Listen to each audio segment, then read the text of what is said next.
students, welcome to online classes of Shivaji Group of Institution. Today's my topic is the structure of the earth. In my previous video I had already explained you the structure of the earth, in which I have cleared that there are the three layers of the earth. The first is crust and the second is mantle and the third is core. Okay, I had already explained you the crust in my previous video, and today's I am explaining you the mantle and the core. आज हम आपको mantle और core explain करेंगे. Previous video में मैं crust आपको already explain कर चुकी हूँ, जो कि आउटर लेयर है. जैसे मैंने यहाँ पर आपको जो है वो बाई डायग्राम भी मैंने आपको डिस्क्राइब की थी. But and the third is second is mantle. And now the some points about mantle. Mantle is the second layer of the earth. ये अर्थ की सेकेंड लेयर होती है. It is situated between the crust and the core. ये crust और core के बीच में होती है. जैसा कि हमने बताया, जो लास्ट होती है, सबसे फर्स्ट होती है, इसको हम ऐसे भी देख सकते हैं, दिस इज द क्रस्ट. इसके बाद जो हमारी ये पोर्शन हमारा है, ये हमारी मेंटल है, because it is the second layer of the अर्थ. तो ये किसके, ये क्रस्ट और कोर दोनों के बीच में है. तो it is between crust and core. The third is depth. The depth of the mental है वो क्या है, बिटवीन 35 टू 2900 किलोमीटर्स. 3500 से लेके 2900 किलोमीटर्स तक. हम लोग ये देखते हैं कि जो क्रस्ट में मैंने बताया था, जो क्रस्ट की डेप्थ थी वो 1 to 35 किलोमीटर्स थी. अब 35 के जब और हम नीचे जाते हैं डेप्थ में, तो डेप्थ जो होती है वो हमारी मेंटल की जो है वो 35 से लेके 2900 किलोमीटर्स तक की जो हमारी लेयर है वो क्या होती है, वो मेंटल होती है. The density of the mantle, the density ranges of the mantle is 3.3 to 3.7. 3.3 से लेके 3.7 तक जो होती है वो मेंटल की डेंसिटी रेंज है.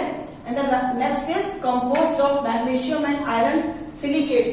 जो मेंटल होता है, mental is composed by the magnesium and iron silicates. ये आयरन सिलिकेट्स और मैग्नीशियम से मिलकर बनी हुई है जो हमारी मेंटल, जो हमारी सेकेंड अर्थ की लेयर है. इसके बाद ही नेक्स्ट हमारा है अपर मेंटल, निकिल, लोअर. जो हमारी अपर है मेंटल वो निकिल से, और लोअर जो है वो आयरन से मिलकर बनी हुई है. मेंटल में भी हम दो पार्ट्स में देखते हैं. जो हमारा अपर मेंटल है, जो अपर पोर्शन है हमारे मेंटल लेयर का, वो निकिल से, और जो हमारा लोअर मेंटल का पोर्शन है वो आयरन से क्या हुआ है, कंपोज हुआ है, बना हुआ है. इसके साथ साथ हमने मेंटल को 2 पार्ट्स में डिवाइड किया है. It is divided by 2 parts in upper mantle और लोअर मेंटल, जिसमें मैंने बताया अपर मेंटल निकिल से मिलकर बना है और जो लोअर मेंटल है वो आयरन से मिलकर बना है. और इसके साथ साथ जो अपर मेंटल है उसे हम बोलते हैं एस्थेनोस्फीयर, और जो हमारा लोअर मेंटल है उसे हम बोलते हैं मेसोस्फीयर.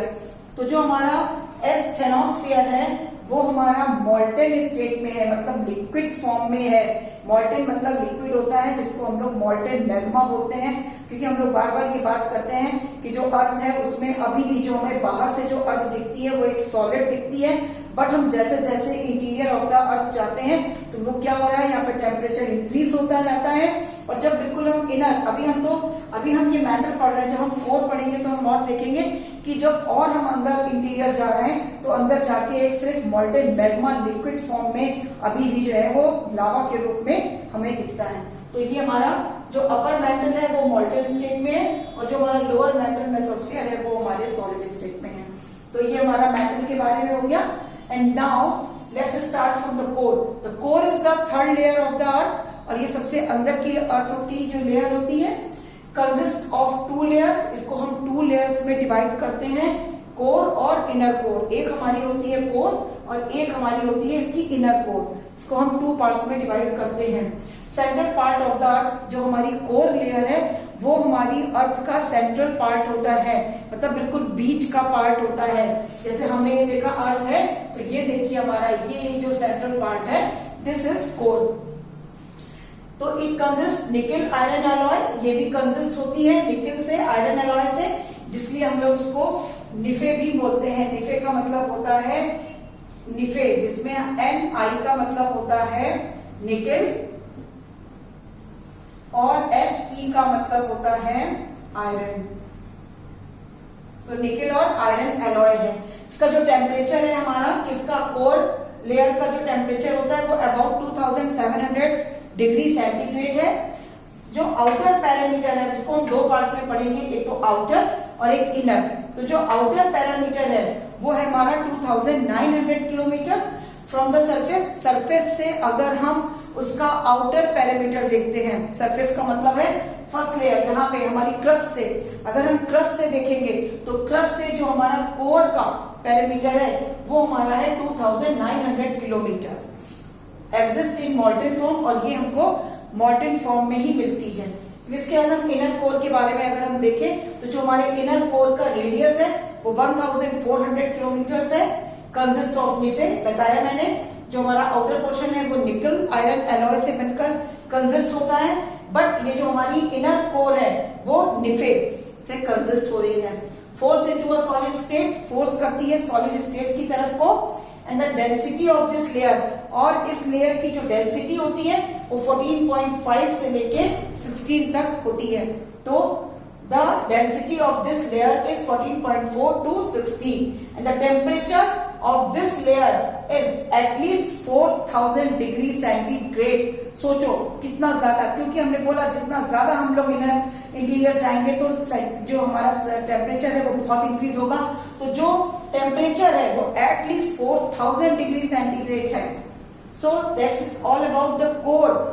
फर्स्ट जल्दी से हम इसको रिवाइज करते हैं। मेटल सेकंड लेयर है between the crust and the core, depth between 35 to 2900 kilometers, density range is 3.3 to 3.7, composed of magnesium and iron silicates, and the upper mantle nickel lower iron divided, the mantle is divided into two parts, upper mantle and lower mantle, and the upper mantle is asthenosphere and the lower mantle is mesosphere. And now let's start from the core. The core consists of two layers, core and inner core. Central, this is the central part of the earth. Core consists nickel iron alloy, and the temperature of the core is about 2700 centigrades, and the outer perimeter of core layer is at 2900 kilometers from the surface. It exists in the molten form, and the inner core radius 1400 kilometers. It consists of the nife and the forced into a solid state, and the density of this layer is 14.5 to 16, and the temperature of this layer at least 4000 degrees centigrade. So that's all for today, and this chapter is also finished. And now in my next video I will start the new chapter. Thank you. Have a nice day.